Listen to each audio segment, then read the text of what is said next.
So I'm genuinely scared for most content creators, including myself, about what's going to happen with AI. Not only content creators as a whole, but I think the job market and how we live our day-to-day lives are going to be completely flipped in just a few years. It's kind of already happening. But in this episode, instead of focusing and being really cynical about what's going to happen, I'm going to share what I'm doing and my guesses to help insulate myself from AI and things that you can also take away. So first and foremost, I think having a personal brand is going to be more integral now more than ever. If you're a content creator and you're very surface level at the moment, I would recommend you broadening your interest and being more of this generalist and having people bought into you, almost like a TV show. I think that will definitely help. It's a huge reason I'm doing the podcast is I want to be able to have people relate to me at a deeper level and know who I am as a person rather than just the tips or tricks I share online. Because those people are going to go first. AI is going to replace the people that are strictly here for marketing because they are going to be able to take all the viral hooks. They're going to be able to slap a face on the AI body. I don't even know how it works really. The script. I've just been seeing some stuff and I'm like, I'm scared. But they're going to be able to basically replace marketing with AI way quicker than they're going to be able to share perspectives and taste and build this character, this personal brand around AI. I think that's going to happen too. I think people are going to watch it, but very much so how you support a local market over going to Walmart. Sometimes I think people are going to choose to watch humans rather than AI. I also think that building a community is more important now than ever. And you hear the word community, and I think recently with the rise of school and WAP, you hear paid community, but I think it's more so just about the way you interact with your followers. So that can be having a broadcast channel on Instagram, an email newsletter, doing Q&A, having a Discord server, if that's still a thing, allowing people to interact with you and build a community of people that are similar to you that can interact with you and other people in that community. This is going to be really important because the one thing AI won't be able to replace, and I see this already happening with a bunch of big creators, is these in-person events are becoming massive. I'm super interested in hosting some in-person events because not only would it be fun, but it is something that doesn't allow, AI is not able to replace that. I can get up on a stage or I can go shake your hand, and regardless if you like the AI content creator, they just can't host an in-person event. I think it's also sick because after COVID, a lot of people have been like chronically online and just like locked in their room and not really interacting with people. So the content creators that host events and give people opportunities to go meet other like-minded people will crush for sure. You already see it happening with run clubs. And I just see more and more events happening now more than I did. I don't know if it's because I'm hyper aware of it now, but I've showed more interest, and I think a lot of other people online have now too. It's not seen as corny as I think it once was. I also think AI is sick for efficiency, but just not outsourcing thinking. So I've been being intentional about the video ideas I have and what I want to say. And then I've just been using AI to refine it a little bit. Now, these podcasts are completely off the top. I just kind of spew words at the camera for about 10, 15 minutes. But in my more polished videos, I will go through and have AI kind of tighten everything up. That way I'm not ranting as much as I would be here. And I think that's also the next step is having different types of content that people can consume about you. So I have this podcast, which is very kind of like I'm having a one-way conversation with you.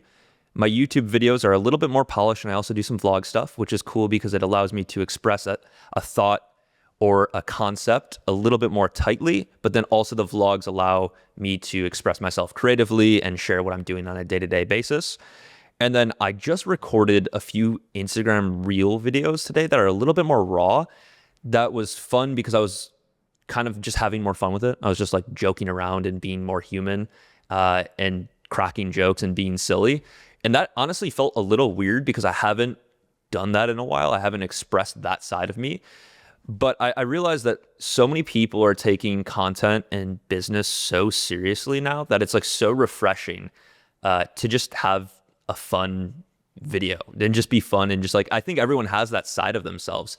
I was watching this Tony Robbins Alex Hormozy podcast yesterday. And basically Alex was saying that like he's done really good in business. He's good at beating this game, but he does feel like a lack of like purpose, I guess.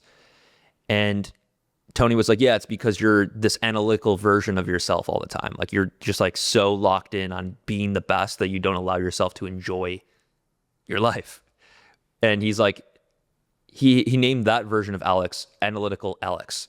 And then the other version that Tony was able to bring out in him in that podcast was Anabolic Alex. It was like a goofy, fun, just enjoying life kind of version of Alex. And I thought that was so interesting because it was first, cool to hear Alex in a more chill, I don't know, like perspective, because it's always just so like, fuck your feelings, business, which is great. I think it's a good message. But if it's like all the time, it's really refreshing to see and hear someone just being like themselves, because everyone has it. Regardless if you see the content creator online that you see that's so serious all the time, like they have a goofy side of themselves. They just don't show it. And there's some stuff to like branding and stuff. I get it. But it was cool to just see someone like kind of let it all go. Where was I going with this? This is the one thing that's kind of hard about like a raw podcast with not talking with someone else. Like you're just like spewing thoughts. Is I had a point that I wanted to make on that, but I didn't really complete it because I wasn't having a conversation with anyone.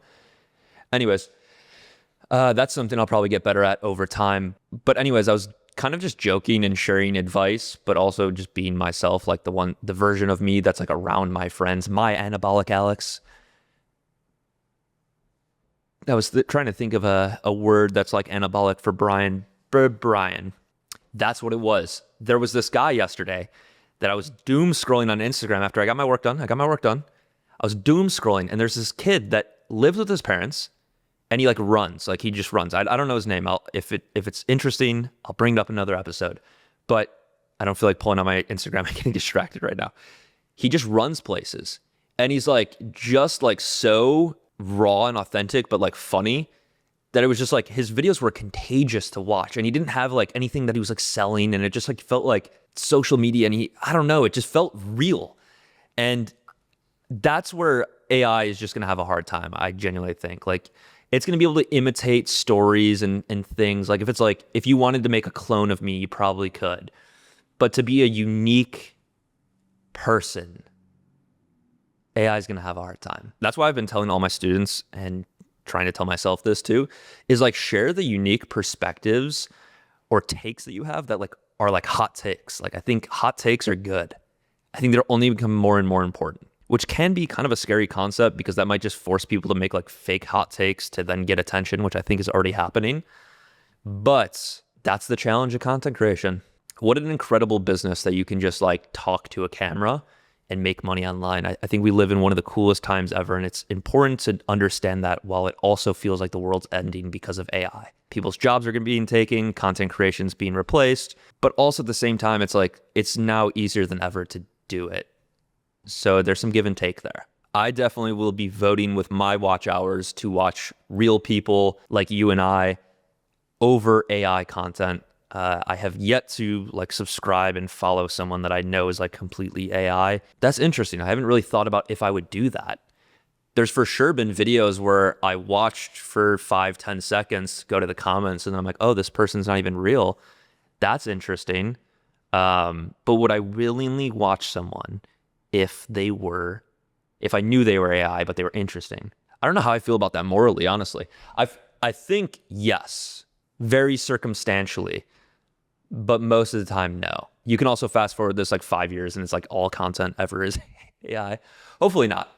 I'm really hoping that's not the case. I think there will be great creators that are human and using AI and tools to make their content better and more interesting and be more efficient. That way they can continue to run solo businesses. I think AI will definitely allow way more creators to run a solo business, more complex solo businesses, which is really what I think would bring society back to a more trade-based system.